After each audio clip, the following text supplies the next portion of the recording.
They don't get it. They just do not get it. And the extent to which they don't get it, it is absolutely perplexing. At this point, this has been proven beyond a reasonable doubt. If this case was taken to trial, the unanimous verdict would be returned in seconds. Guilty. If you're trying to run a successful business, if you're trying to grow your league, I don't understand why you would choose this as the hill you're going to die on. We've already seen the results. The message could not be more abundantly clear. We've seen it with Bud Light. There was a report released yesterday. Analysts are saying that Bud Light has permanently lost 25% of its business. We have seen the same thing with Target, Kohl's, North Face. If you promote the transgender lifestyle to children, to minors, there are going to be consequences. All the businesses that we have discussed with this boycott thus far, they can afford to lose the revenue. Bud Light can afford to lose a quarter of their business. That doesn't mean it's ideal. That doesn't mean they're happy about it. But when Bud Light loses billions of dollars, the lights are still coming on when Bob Dylan Mulvaney flips the switch to analyze the poorly applied makeup. What happens, though, when a business can't afford to take the financial hit? What happens when a business can't afford a potential boycott? They can't afford the backlash. I guess maybe we will find out with the WNBA. Now, of course, it is incredibly difficult to organize a boycott of the WNBA since 99% of the country is already boycotting the dump. Most people don't even realize the WNBA still exists. I have never understood the league's business plan, their business model. If I were running the WNBA, I would find the sexiest women in the league and market them to the general public. I don't give a shit if she averages 2 points a game. If she's easy on the eyes, that's who I'm using to capture the attention of dudes. Because let's be real here, the male demographic, that is the largest consumer of sports. When Mark Cuban bought the Dallas Mavericks back in the late 90s, you know how he increased attendance? He started promoting Ladies' Night, where women, they either got in free or their tickets were heavily discounted.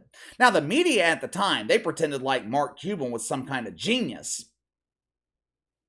Now, look, I'm not taking anything away from Mark Cuban. I mean, he is a brilliant dude, but it doesn't take an abundance of brilliance to figure out that wherever beautiful women are hanging out, single dudes are going to be there. The diva of dump divas, Kathy Engelbert, she seems to be utilizing the complete opposite strategy. There are some beautiful women, believe it or not, living at 69 Dump Drive. There are some beautiful women collecting minimum wage to recycle those dirty diapers that you throw away.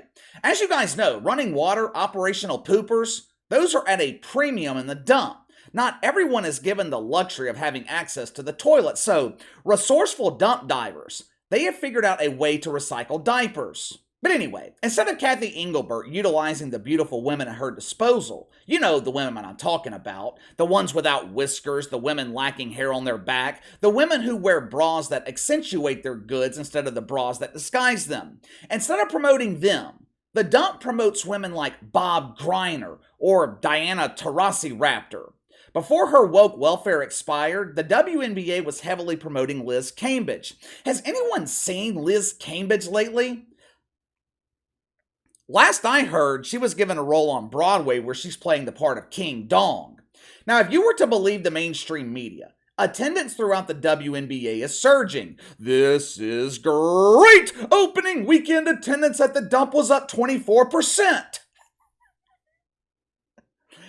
I always find this interesting and strange at the same time. Anytime the media talks about ratings and attendance in the WNBA, they always choose to reference percentages instead of actual figures. When you see headlines for ratings in the NFL or NBA, the headline usually includes the actual number. NFL averages 20 million viewers, NBA Finals average 12 million. With the dump, it's always presented as a percentage. Why? Because they have to cover up for the fact that ratings and attendance in the WNBA confirms their status as huge embarrassing failures. When they say attendance was up 24%, that means there were hundreds of people in the dump instead of the usual dozens. Now, I can't give you an update on ratings right now because the WNBA, they have barely been broadcast on national television in the last 3 or 4 weeks. However, I did check some recent attendance numbers. Apparently, this weekend is the WNBA Commissioner's Cup. Casey, what the hell is that? It's a tournament where dump divers compete for the opportunity to do body shots off of Megan Rapinoe. With a tournament of this magnitude, you would think birthing persons across America would be trampling the gates to have access to the Dump Olympics. Last night, the Dallas Dump Divas, they were in Los Angeles to play the LA Sparkles. 5,700 people, 30% capacity. The Washington Woke against the Chicago Shitfucks, 6,200, 59% capacity. The New York Lesbians against the Atlanta Dreamers. Now the Dreamers, they are a very unique team. This team consists of women who dream of making enough money to finance their transition. The Dump in Atlanta was filled to 92% capacity. This is amazing! Hold your excitement. There is a reasonable explanation for this. The WNBA is so unimportant to the city of Atlanta, they make them play their games in College Park in the home arena for an NBA G League team. Now, for the minor league NBA team, the arena holds 5,000 people. For the Dump Divers, they lower that number to 3,500. Filled at 92% capacity, the Dreamers, they were able to convince 3,200 people to spend $10 to watch comedic basketball.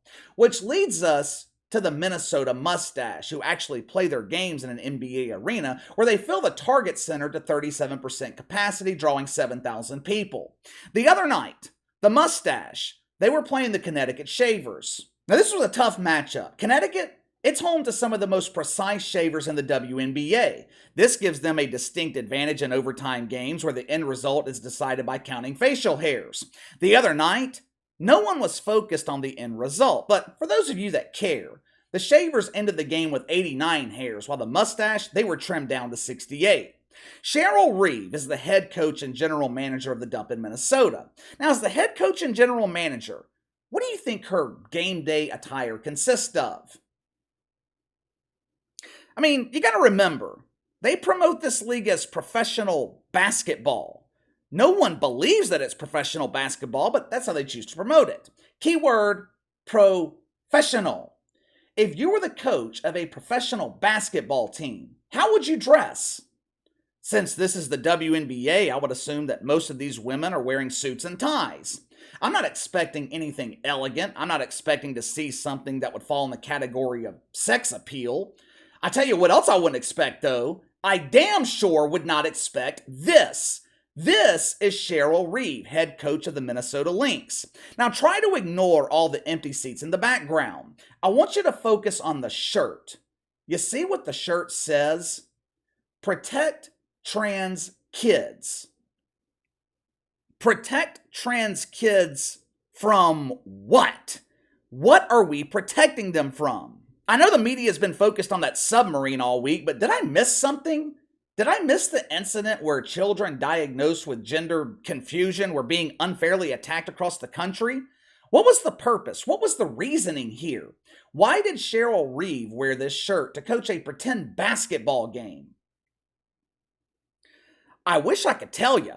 I tried to find post-game media coverage because I figured the mainstream media would be spanking their big stiffies at the sight of this shirt. Maybe they would ask her about it. Of course, I couldn't find any footage of a post-game press conference because even though the mainstream media pretends to care about the WNBA, they really don't give a shit. So I had to do what I always do, and I had to find the reasoning myself. 3 months ago, Cheryl Reeve, she wrote an article for Woke Illustrated. Now yes, I was as surprised as you are right now to find out that Cheryl Reeve had the ability to form complete sentences. What was the premise of this article? She was advocating for the rights of transgender kids to play sports with the gender they choose to identify with. She was advocating for transgender players in the WNBA. Don't we already have that in the WNBA? I look at some of these players, it's hard to tell if they go by Bob or Barbara. Last I checked, Just for Men, one of the leading sponsors in the WNBA. Let me ask you something. What did this accomplish? And I'm talking purely from a business perspective here. What did this accomplish? How many tickets did this sell? How many eyeballs did this draw to a television? This league's already on life support. The WNBA is barely clinging to life. They received $75 million last year, courtesy of donations from woke corporations, and they still managed to find a way to lose money. We have already seen how promoting the transgender lifestyle to children can negatively impact a business. In 27 years, the WNBA has never even made it to the business category. My inside sources tell me they're still filing their taxes as a 501c3 charity. Is it really worth the risk to piss off normal people? 2 years ago, this would have been headline news throughout the mainstream media. They would be praising Cheryl Reeve for wearing this shirt during a game. This is so courageous. This woman should be celebrated and admired. It's been 48 hours since Cheryl Reeve wore this shirt. You know how many mainstream media outlets have picked up the story? None. The picture I showed you, that was posted on the WNBA's Twitter account. Now, you know that account is followed by all the wanker spankers in the media looking for their daily climax. So, how come none of them picked up the story? This is just speculation, but maybe, just maybe, they were shielding the WNBA from backlash. Like I said in the beginning, this league cannot afford any negative publicity. The dump can't afford backlash. If this league gets into worse shape financially, they'll be exchanging pesos instead of dollars.